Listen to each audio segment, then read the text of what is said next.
और मुझे अभी अभी बताया गया कि उससे पहले नासिर ने एक आर्मी के एक जवान की भी हत्या की थी इसी एरिया में। मुझे अभी कमांडेंट साहब, ब्रिगेडियर साहब ने बताया जब वो नया नया एक्टिव हुआ था। आपको याद होगा कि जब छोटी उम्र में ये नासिर आतंकी बना था, दहशतगर्द बना था, तो इसका बहुत चर्चा हुआ। पाकिस्तान गया, ट्रेनिंग हासिल करी और पिछले थोड़े अरसे के दौरान ही ये बहुत खूंखार आतंकी दहशतगर्द यहाँ पर बन के उभरा और एक के बाद एक अटैक इसने किया। आपको ये भी याद होगा, आपकी नॉलेज में, आपकी शेयरिंग में आया कि नहीं आया, जो सोपुर में अटैक इसने किया था उसकी लाइव वीडियो हमारे पास मौजूद थी, जो कुछ मीडिया सर्कल्स में भी गई होगी। कैसे नाका पार्टी के ऊपर इसने बिल्कुल पीछे आकर के, जहां गाड़ी की खिड़की खुली थी उसके पीछे बैठ कर के पोजीशन लेकर के अटैक किया और उसके अंदर 3 सीआरपी के लोग मारे गए थे। अगर आप लोग देखना चाहेंगे तो आईजी साहब के पास अभी भी वो मौजूद है वीडियो, क्योंकि वो वीडियो उसी के ऊपर लगी हुई, गाड़ी के ऊपर लगे हुए कैमरे के अंदर वो वीडियो कैद हुई थी और अभी तक उसका रिकॉर्ड हमारे पास मौजूद है कि नासिर ने वो अटैक सोपुर में कैसे किया जिसमें सीआरपी के 3 लोगों की हत्या हुई।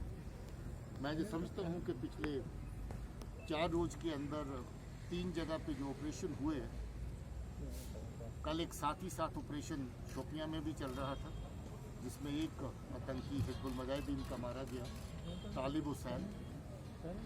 3 आतंकी करीरी में जो 3 दिन पहले इनकाउंटर हुआ उसमें मारे गए और ये 2 आतंकी जहां पर मारे गए, इनमें से 4 दहशतगर्द जो है वो A और A+ लेवल के हैं, यानी टॉप कैटेगरी में जो आते हैं। अगर कश्मीर के पूरे लोगों के टॉप 60 की लिस्ट आप निकालें तो टॉप 10 में या टॉप 20 में आने वाले जो 4 कमांडर इसके अंदर मौजूद हैं। इस तरह का जो ऑपरेशन पुलिस और फोर्सेस ने मिलकर के, आर्मी ने मिलकर के किया है, मैं समझता हूं कि लोगों के लिए ये बहुत बड़ी राहत बन के आएगा इनका ऑपरेशन के अंदर इनका ख़त्म हो जाना। क्योंकि जैसे सजाद हैदर ने बहुत बड़ी तादाद में लोकल लड़कों को मोटिवेट करके मिलिटेंट बनाया था, किसके माँ बाप को खुशी होती है कि उसका बच्चा आतंकी बने, किसके माँ बाप को अच्छा लगता है कि उसका बच्चा दहशतगर्द बने, मगर उनको बार बार रेडिकलाइज करना, उनके पीछे पड़ना, उनको अपने साथ चलाना और फिर उनको आतंकी बनाना।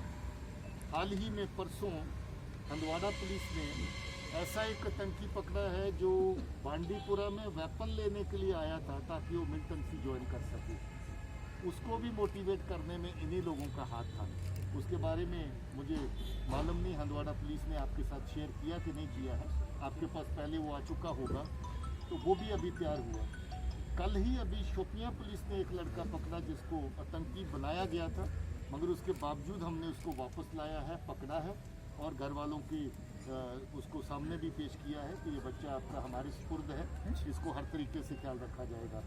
मैं पहले भी बताता हूँ कि अभी इस साल के अंदर 2020 के अंदर हम लोग 16 बच्चे ऐसे हैं जो आतंकी बन चुके थे, दहशतगर्द बन चुके थे, उनको वापस लाए हैं, माँ बाप के साथ उनको मिलाया है और हमारी कोशिश है कि आइंदा भी हम बच्चे जो रास्ते से भटक रहे हैं उनको वापस रास्ते पर लाएं, उनको अपने माँ बाप के साथ मिलाएं, उनको ये बताएं कि ये रास्ता जो है ये तबाही और बर्बादी का है और उनको अपनी ज़िंदगी को खुश और खुशहाल बनाने के लिए, माँ बाप का साथ देने के लिए ज़िंदा रहना है, मौत का रास्ता नहीं चुनना है। ये एक ऐसा माहौल जहाँ पर पाकिस्तान दहशतगर्दी का पैदा कर रहा है, जिसके अंदर सोशल मीडिया के जरिए, बाकी और तरीके जो उनके जहाँ पर एजेंसीज उनके जरिए इस तरह का माहौल बनाया जाता है, जहाँ कम उम्र के बच्चे, छोटी उम्र के बच्चे, उनको वर्गला करके आतंक की तरफ जो है धकेला जा रहा है। तो हमारी ये पूरी कोशिश है। तो आप जानते हैं कि इस वक्त इतनी बड़ी मतलब चैलेंजेस के बावजूद भी आपको शायद ही कहीं ये शिकायत का मौका मिलता होगा कि हम लोग अपनी तरफ से, फोर्सेस की तरफ से, सीआरपी की तरफ से, आर्मी की तरफ से किसी के साथ किसी तरह की बदतमीजी करें, मिसबिहेव करें। ये हमारी पॉलिसी है कि हम किसी के साथ ज़्यादती नहीं करेंगे, किसी को इस तरह की इजाज़त नहीं देंगे यूनिफॉर्म के अंदर तो किसी के साथ भी बुरा बर्ताव करें। आफ्टर ऑल ये हमारे लोग हैं जिनके लिए हम काम कर रहे हैं, उनकी सुरक्षा हमारी जिम्मेवारी है, उनकी इज्जत और आबरू का ख्याल रखना हमारी जिम्मेवारी है। जहाँ कहीं भी इस तरह की गलत हरकत रिपोर्ट होती है या नोटिस में आती है हम उसका सख्त नोटिस लेते हैं, किसी भी सूरत में उसको नज़रअंदाज नहीं किया जाता है। अलबत्ता काम करने में कभी दो तरह की आपस में राय हो सकती है। कभी कभार इस तरह का माहौल होता है कि हम लोगों को कुछ सख्ती, कुछ पाबंदी रखनी पड़ती है। वो पाबंदी कुछ लोगों को कभी नहीं पसंद होती है, कभी आपस में एक दूसरे के लिए कोई गलत लफ्ज़ इस्तेमाल कर सकता है। मगर जहाँ तक हमारी नीयत का सवाल है, इंटेंशन का सवाल है, तमाम forces, army, CRP, BSF, ITBP, SSB, CISF, police, हम सब एक टीम की तरह काम कर रहे हैं और किसी भी फोर्स को यूनिफॉर्म में इस तरह की इजाज़त नहीं है कि वो किसी के साथ किसी तरह का गलत बर्ताव करे। अलबत्ता जैसे मैंने पहले कहा कि कुछ काम के तरीके, ढंग, पाबंदियाँ हालात के मद्देनज़र ज़रूर ऐसी रहती हैं जिसके चलते कभी कभार कोई चीज़ हमारी जो है किसी को पसंद नहीं आती है, या कोई चीज़ हम करते हैं तो दूसरे का नज़रिया हो सकता है कि मुझे तो ये कहने की आज़ादी है, बोलने की आज़ादी है, ये करने की आज़ादी है, मेरे ऊपर पाबंदी क्यों। मगर कानून का जो अपना एक सिलसिला है, अपने उस कानून के दायरे के अंदर जो कार्रवाई बनती है वो पुलिस और फोर्सेस उस कार्रवाई से बिल्कुल गुरेज नहीं करेंगे।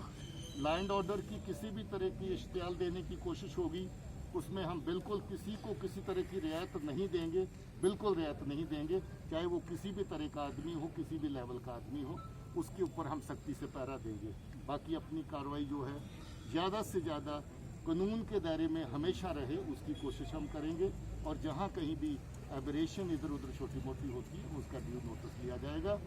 मैं चाहूँगा कि कोई अगर आपका सवाल IG साहब के लिए हो, कोई सवाल आपका ब्रिगेडियर साहब के लिए हो, तो आप ज़रूर इनके सवाल पूछें। सर, जो नॉर्थ कश्मीर की बात करेंगे, क्योंकि आपने कहा शिफ्ट जो है साउथ से नॉर्थ होगा और बिल्कुल वैसे ही हो रहा है, तो नॉर्थ में इन मिलिटेंट्स को न्यूट्रलाइज करने के बाद रडार किन मिलिटेंट्स पे आप होगा? अभी काफ़ी है, जैसे कि LAT के बड़े हैं सिंबल एरिया का शुरू करेंगे और अभी नाम शेयर नहीं करेंगे, लेकिन टॉप जो मेरा 12 था उसमें यहाँ तक 3 मिलिटेंट था, तो उसके बाद जो उस्मान का मारा गया। और अभी कितने मिलिटेंट्स करीब 50 का था। Sir, there has been a number of militant activities in the last couple of days. Does it mean no person of the northern parts have started doing militant attacks? Nothing, deployment का patent था। नाका जितना भी attack हुआ, नाका हुआ। नाका किस चीज़ के लिए था? नाका था लॉकडाउन, कोविड लॉकडाउन की, क्योंकि बहुत सारे नाका लगाना पड़ता है, उसमें स्ट्रेंथ मेरा कम था। जहाँ भी स्ट्रेंथ कम था मिलिटेंट अटैक करने में कामयाब हुआ, लेकिन क्योंकि उस टाइम सिविलियन का मूवमेंट होता, हमारे फोर्सेज थे, पुलिस, CRP वहाँ पर पब्लिक सर्च करता था, रोकता था, तो अटेंशन डैमेज होता था, उसका फायदा उठा के अटैक किया। लेकिन अपने फोर्सेस के लिए बहुत बड़ी एक कामयाबी है, लोगों के लिए एक राहत की बात है। बहुत सारे लोग कहते हैं जिनके बच्चे जब वापस लौटाते हैं, लाते हैं, और जो दास्तानें हमें सुनाते हैं कि किस तरीके से मिलिटेंट उनको आकर की ज्यादती करते हैं, कैसे बच्चों को ले जाते हैं और फिर वापस नहीं लौटने देते हैं, कैसे पाकिस्तान का जो नेटवर्क जहाँ पर काम कर रहा है। तो हमारी कोशिश सिर्फ और सिर्फ मिलिटेंट मारने के लिए नहीं है। मिलिटेंट मारने से मिलिटेंसी ख़त्म नहीं होती है, ये भी कोशिश है कि मिलिटेंट बने ना। मिलिटेंट बने ना तो इसके लिए हमें साफ सुथरा अपना कंडक्ट कराना है। हमारे अवाम के लिए मुबारक की बात है कि लॉ एंड ऑर्डर में 19 में एक भी कैजुअल्टी नहीं हुई, 20 में एक भी कैजुअल्टी नहीं हुई। इनकाउंटर की साइड के ऊपर 19 में कोई भी कैजुअल्टी नहीं हुई, 20 के अंदर कोई भी कैजुअल्टी नहीं हुई। आप खुद अंदाजा करें कि इतना साफ सुथरा ऑपरेशन करने के लिए कितनी मेहनत करनी पड़ती है फोर्सेस को। ऐसी भी सिचुएशन सामने आई जब मिलिटेंट निकल गया ऑपरेशन के दौरान, मगर पहली कोशिश ये थी कि किसी का नुकसान नहीं होना चाहिए। मिलिटेंट निकल गया तो निकल गया, आगे देखा जाएगा। बहुत बार ऐसा हुआ, दर्जनों ऑपरेशन हमारे फेल हुए, मगर हमने वो मंजूर किया कि ऑपरेशन फेल हो गया तो कोई बात नहीं, आगे देखा जाएगा। फिर आपने ये भी हमारी कोशिश देखी, श्रीनगर में 2 बार ऐसा हुआ। जिस वक्त एनकाउंटर चला पता चला कि लोकल लड़का इसमें शामिल है, इसके अंदर है, हमने वहीं अपना ऑपरेशन रोका, घर वालों को लाया। कुलग्राम में 2 ऐसे ऑपरेशन हुए, ऑपरेशन वहीं रोका गया, घर वालों को उठा के लाया गया। घर वालों से कहा गया कि आप अपील करो, ये बच्चा अगर आकर के सरेंडर कर देता है, ये पुलिस को सरेंडर नहीं है, ये माँ बाप को सरेंडर है। माँ बाप के सामने आके बच्चा अपने आप को पेश कर दे तो हम किसी भी तरह की कार्रवाई उसके खिलाफ नहीं करेंगे। छोटा मोटा कानूनी कार्रवाई जो बनती है वो जरूर उसके खिलाफ होगी, मगर उसकी जान भी सलामत रहेगी, किसी बात का उसको खतरा नहीं होगा। मुझे लगता है कि हमारी ये कोशिश आने वाले टाइम में कामयाब होगी। हम लोग जब हाँ जी, जी। Srinagar used to be considered in a way cool district, but we are not only seeing the rise in anti-terror operations, but also seeing the attack, the retaliation coming from terrorist groups. So how is JKP seeing that? The other is there any illegal Hadwara narcotic case? See, your first part of your question, Srinagar always have been one way or the other affected by militants. It always had some presence of militants in Srinagar city, maybe under the garb of some treatment in some hospital. People used to get injured in encounters and they would come for treatment to Srinagar. They would hide somewhere. That kind of trend is still there. People would come for certain coordination meetings also in some parts of Srinagar. The only thing is that our quality of information is much better with regard to Srinagar city now. Whenever somebody is sitting in some part of Srinagar city, we get to know of it. Even yesterday we launched the operation for Shakir. Shakir ji ने